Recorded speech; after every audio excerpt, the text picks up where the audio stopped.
안녕하세요. 오늘은 46쪽 아이에게 칭찬이 안 나와요 부분을 읽어보겠습니다. 칭찬은 아이가 어떤 일을 할 때 그대로 인정해 주는 것이다. 그대로 인정해 주는 것이다. 결과가 아니라 시도하는 과정을 인정해 주면 아이는 결과를 두려워하지 않고 시도한다. 이런 것을 시도하고 스스로 이루어내니 너도 기쁘지? 내가 이루어가는 과정을 보고 기뻐하는 모습을 보니 엄마도 기뻐. 아이들은 엄마가 웃는 모습을 보고 싶어 한다. 엄마가 행복하면 자신도 행복하다. 아이들은 자신의 모든 것을 다해 엄마를 행복하게 해주고 싶어 한다. 그런데 아이가 어떤 시도를 하고 무엇을 이루어냈는데도 칭찬을 해주면 자만할까봐 마음껏 칭찬하지 않는 부모가 있다. 한번 생각해 보십시오. 나는 어떤 엄마였는지. 그러면 아이는 자신이 못해서 엄마가 칭찬해 주지 않는다고 받아들인다. 오해죠. 내가 더 잘해서 놀랄만한 결과를 내면 칭찬해 주겠지 하는 마음에 더 열심히 한다. 그렇지만 돌아오는 것은 자만하지 말고 더 열심히 하라는 말뿐이다. 이런 일이 반복되면 어떻게 될까요? 네, 있는 힘껏 반복하다가 또 반복하는데도 돌아오는 것은 자만하지 말고 더 열심히 하라 이런 말뿐이면 아이들은 지친다. 무의식에서는 자신도 모르는 사이에 방어 기제를 만들고 어떤 말을 하든 무엇이 돌아올지를 알기에 엄마 앞에서는 말을 하지 않는다.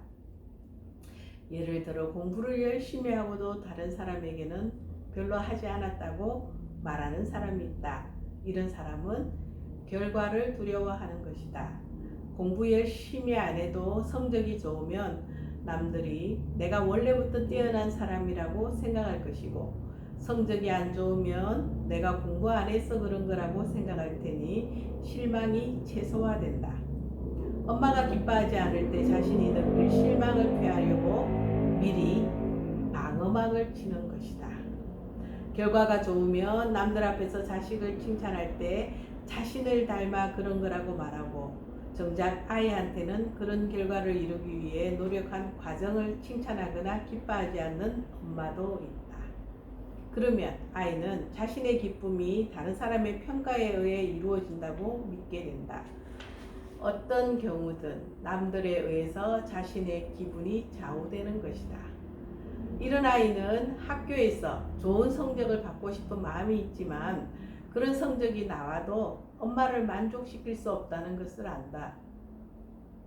그래서 엄마가 미리 실망하여 내가 그러면 그렇지 뭘 더 바라겠니? 라고 말할 정도의 기대를 두려 한다. 엄마는 그 이상을 요구하지 않는다.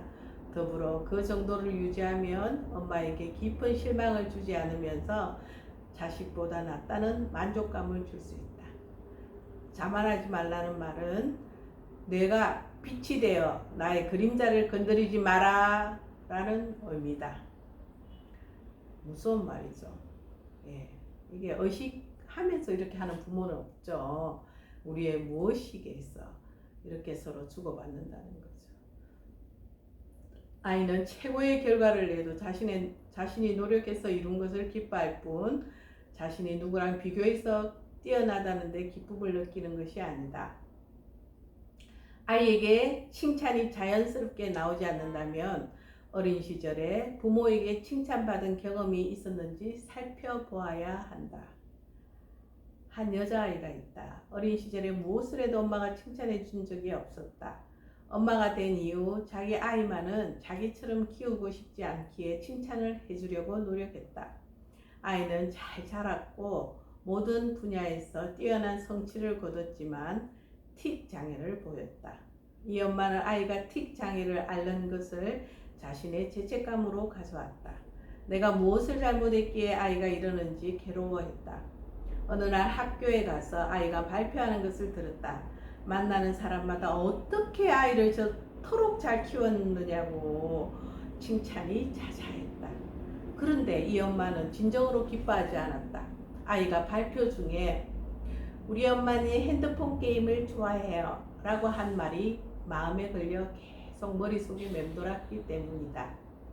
아버님, 어떻게 아이가 많은 사람 앞에서 내가 게임을 좋아한다고 말하면서 망신을 줄 수 있어요?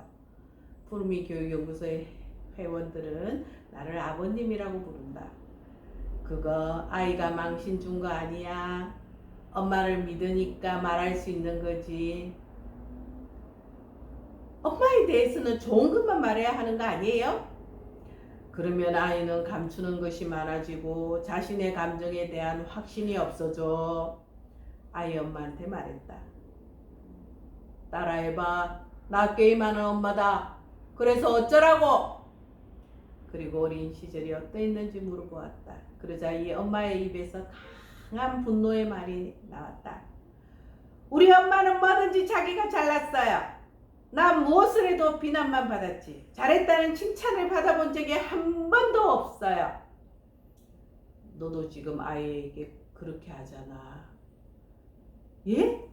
칭찬해 주려고 노력하는데요? 노력한다는 것은 의지로, 억지로 한다는 거잖아. 내 엄마가 비난할 때 자신은 하찮고 쓸모없다고 믿었지. 지금은 그 반대로 아이를 칭찬해 주려고 노력하지만 아직도 아이는 자신을 엄마가 비추어 준 대로 믿는 거야. 그 엄마를 믿을 수 없다는 표정이다. 아이는 자신이 무엇을 해도 엄마가 말로는 잘했다고 하지만 웃지 않고 행복한 표정이 아니니까 불안한 거야. 아이가 손톱을 물어뜯거나 틱 장애를 보이는 것은 그 불안을 해소하면서 치유하려는 행동이야. 아이의 틱을 신경 쓰지 말고 아이를 있는 그대로 사랑해줘. 그냥 자신이 어린 시절에 받은 하찮고 쓸모없다는 믿음을 취소하고 자신이 고귀하고 장엄한 존재임을 믿어. 그러면 아이를 마음껏 칭찬해주고 함께 기뻐할 수 있어. 무엇을 잘해서 칭찬하는 게 아니야. 그냥 존재함을 감사하고 함께함을 기뻐하는 것이지. 그런 대화를 나누고 얼마 안 가 이 엄마의 표정이 밝아지는 것을 느낄 수 있었다. 어린 시절에 받은 상처로 인해 분노를 풀어내면 얼굴이 밝아지고 표정이 풍부해지며 빛이 난다. 누구든 그 사람이 예뻐지는 것을 알 수 있다. 아버님 감사해요. 우리 아이 틱이 사라졌어요. 와, 내가 기뻐하는 모습을 보는 나도 기쁘다. 칭찬은 고래도 춤추게 한다고 하지 않는가. 아이를 통제하려고 칭찬하는 것이 아니다. 아이가 한 행동을 인정하는 것이다. 아이가 양치질을 하려고 하면 엄마가 모델이 보여주면서 아이에게 칫솔을 주자. 밥을 먹고 양치질을 하면 음식 찌꺼기가 남지 않아. 그러면 이가 건강해서 맛있는 음식을 배불리 먹을 수 있어. 잘 봐봐. 칫솔질은 위아래로 하고 잇몸을 깊게 닦아주어야 해. 혀도 이렇게 닦아주는 거야. 아이는 엄마를 따라하면서 배운다. 아이가 양치를 시도하면 진심으로 칭찬해주자. 아이가 두려워하지 않고 도전한 것이니 말이다. 작은 일이지만 이런 경험이 쌓여 인생의 방향이 달라질 수 있다. 양치질을 시키려고 강압적으로 입을 벌리게 하면 아이들은 저항한다. 입을 벌리는 것이 수치심을 주기 때문이다. 이에는 삶의 흔적이 고스란히 나타난다. 나는 어릴 때 칫솔을 어떻게 사용하는지를 배우지 못해 칫솔질을 옆으로 했다. 그렇게 수십 년을 닦다 보니 이 윗부분이 많이 패였다. 게다가 어릴 때 너무 가난해서 이를 악물고 사다 보니 어금니가 다 상해서 임플란트를 해야 했다. 사업을 하다가 망하기는 했어도 나는 어떤 것을 시도하는데 주저하지 않았다. 푸르미 교육을 만들었을 때도 남이 뭐라 하던 20년 넘게 변함없이 밀고 나갔다. 돌이켜보면 엄마의 칭찬이 있었다. 대학에 들어간 후에 우연히 엄마와 아빠의 대화를 들은 적이 있다. 여보, 희수는 당신과 나의 좋은 점만 가지고 태어났어요. 무엇을 해도 못할 거라고 생각한 적이 없다. 못하는 것이 아니라 두려워서 안 하는 것이다. 어떤 것이든 주의를 기울여 시도해보면 곧잘 하게 되고 10년 몰입하면 그 분야에서는 대가라는 소리를 듣게 된다. 어릴 때 손으로 물고기를 잡아오면 엄마는 반찬거리를 마련해 왔다고 기뻐하시며 매운탕을 끓여주시곤 했다. 비린내 난다고 갖다 버리라거나 옷을 버렸다고 야단을 맞은 적이 없다. 초등 2학년 때는 잡아온 물고기를 시장에 가져다 팔아 누나들과 내가 학교 소풍을 간 적이 있다. 그때들은 엄마의 칭찬과 감사는 늘 내 안에 있어 삶이 지치고 힘들 때 위로를 준다. 아이를 칭찬으로 키우자. 그러면 잘 큰다. 내 아이에게 해주는 칭찬은 깊게 들어가면 결국 나의 내면 아이가 듣고 싶어하는 말이다. 저도 참 기억나는 한마디, 저희 어머니가 하신 말씀이 기억나는데요. 제가 결혼하고 이제 음식을 해야 되는데 음식을 배워서 결혼을 한 게 아니기 때문에 콩나물국 간도 어떻게 맞추는지 몰랐어요. 그때 이제 엄마 하면서 이런 호소를 했을 때 저희 엄마가 남의 속에 든 글도 배우는데 요리도 배우면 되지. 이 한 말씀이 니는 남의 속에 든 글도 잘 배우고 공부 잘했잖아. 요리도 배우면 돼. 이렇게 저한테 들렸기 때문에 그 이후로 제가 요리에 관심을 가지고 보니 주변에 너무너무 잘하시는 분들이 많이 계시더라고요. 그분들께 어깨너머로 배우고 이렇게 저렇게 연결되어져서 빵 만드는 거라든지 뭐 여러 가지 참 열심히 배우고 재밌게 즐겁게 하고 있는 그래서 제가 생각할 때 엄마가 아유 니 만드는 거 맛있다 뭐 이렇게 칭찬을 하신 건 아니지만은 이렇게 인정해 주셨던 그 말씀이 제가 새로운 영역의 배움을 두려워하지 않았던 것 같아요. 자, 아이에게 칭찬 그냥 결과가 아니라 시도하는 그 용기 노력하는 과정에 대해서 있는 그대로 알아차려 주면 그것이 칭찬이라는 거 아시겠죠? 내일 또 만나요.